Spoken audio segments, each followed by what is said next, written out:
ഇന്ന് രാവിലെ പെരുമഴയാണ് കേട്ടോ. അപ്പോൾ ഏത്തയ്ക്ക പുഴുങ്ങിയതും മുട്ട പുഴുങ്ങിയതും ചായയുമാണ് ഇന്ന് ഞങ്ങളുടെ ബ്രേക്ക്ഫാസ്റ്റ്. ഞങ്ങൾ ഇന്ന് കൊളുത്തുപുഴയിൽ നിന്നാണ് കേട്ടോ വന്നത്. മമ്മി ഇവിടെ ഇല്ലാത്തതുകൊണ്ട് ഞങ്ങൾ മിക്ക ദിവസവും കൊളുത്തുപുഴയ്ക്ക് പോകും. അപ്പോൾ ഏലക്കൊക്കെ ഇട്ടൊരു അടിപൊളി ചായ കുടിക്കാമെന്ന് വിചാരിച്ചു. ഇസാക്ക് കൂളി പോണ്ട അമ്മേ എന്ന് പറഞ്ഞ് ബഹളം അപ്പച്ചൻ്റെ അടുത്ത് തിരിച്ചു പോകണമെന്ന് പറഞ്ഞ ബഹളം. അപ്പോൾ അവനിങ്ങനെ വന്ന് എന്നെ ചുറ്റിപ്പറ്റി നിൽക്കുക. അപ്പോൾ രണ്ട് ഗ്ലാസ് ചായ മാത്രമേ ഞാൻ ഇട്ടുള്ളൂ കേട്ടോ. ഇസാക്ക് പാല് കുടിക്കുന്നത് കൊണ്ട് അവൻ ചായ അങ്ങനെ കുടിക്കാറില്ല.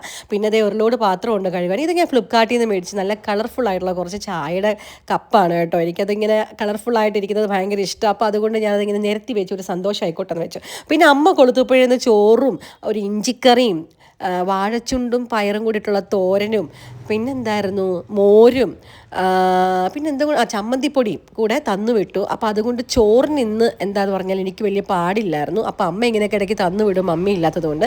പിന്നെ ഏത്തയ്ക്ക പുഴുങ്ങിയത് അവന് ഞാനിങ്ങനെ മുറിച്ചങ്ങ് വെച്ച് കൊടുത്തു. ഇല്ലെങ്കിൽ അവൻ ഒരു പഴം ഉണ്ടോ അമ്മയെ ഫുള്ളെന്ന് പറഞ്ഞിട്ട് അവിടെ വെച്ചിട്ട് പോകും. പിന്നെ മുട്ട അത് എഗ് ബോയിലറാണ് കേട്ടോ. അത് ഞാൻ ഫ്ലിപ്കാർട്ടിൽ നിന്ന് മേടിച്ചത്. പക്ഷേ രാവിലെ നമുക്ക് ഭയങ്കര ഹെൽപ്ഫുള്ളാണ് കേട്ടോ ഇതൊക്കെ. കറക്റ്റ് നമുക്ക് പുഴുങ്ങി കിട്ടും. പിന്നെ അതിൽ കുറച്ച് കുരുമുളക് പൊടി ഉപ്പൊക്കെ ഇട്ട് ഒരു കുഞ്ഞു പാത്രത്തിൽ ഇട്ട് കൊടുക്കും. അല്ലെങ്കിൽ ഉണ്ടല്ലോ ഞാൻ പോകുന്ന പോക്കിന് ഈ മുട്ട താഴെ വീഴും. അങ്ങനെ അവന് ഞാൻ ബ്രേക്ക്ഫാസ്റ്റ് കൊടുത്തു. പിന്നെ ഇസാക്കിനെ വിടാനായിട്ട് ഞാനിങ്ങനെ പല്ല് തേപ്പിക്കാൻ പോയി. പിന്നെ ഒരു ലോഡ് പാത്രം ഉണ്ടായിരുന്നു, അത് കഴുകി. പിന്നെ ഇസാക്കിന് സ്നാക്ക് കൊടുക്കാനുള്ള പാത്രത്തിൽ റെഡിയാക്കി വെച്ചു കേട്ടോ. അത് പൂവമ്പഴമാണ് ഞങ്ങളുടെ പറമ്പിലുണ്ടായത്. അതുകൊണ്ട് ഞാൻ വിചാരിച്ചു രണ്ടു നേരം അവനത് സ്നാക്കായിട്ട് കഴിച്ചോട്ടെ.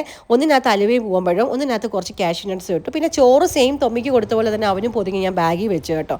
പിന്നെ അവൻ്റെ പുറകെ കുറേ നടന്നു. പിന്നെ കുറേ നേരം ആയപ്പോൾ അവന് മനസ്സിലായി ഇനിയിപ്പോൾ സ്കൂളിൽ പോകാതെ പറ്റില്ല. പിന്നെ അങ്ങ് ഓക്കെ ആയി. പിന്നെ ഈ വാട്ടർ ബോട്ടിൽ എനിക്ക് അന്ന UK കൊണ്ട് തന്നെ ഇത് തുറക്കാൻ എന്നും ഞാൻ ഗുസ്തിയായിട്ട്. അത് ബോട്ട് പോലെ എന്തോ ആണ് അല്ല ബസ് പോലാണ് ഇതിരിക്കുന്നത്. പിന്നെ പ്രാർത്ഥിച്ച് കുരിശൊക്കെ വരച്ച് എണ്ണയൊക്കെ തൊട്ട് ഉമ്മയൊക്കെ കൊടുത്ത് അങ്ങനെ ഞങ്ങൾ സ്കൂളിൽ പോകാൻ ഇറങ്ങി. അപ്പോൾ ബൈ.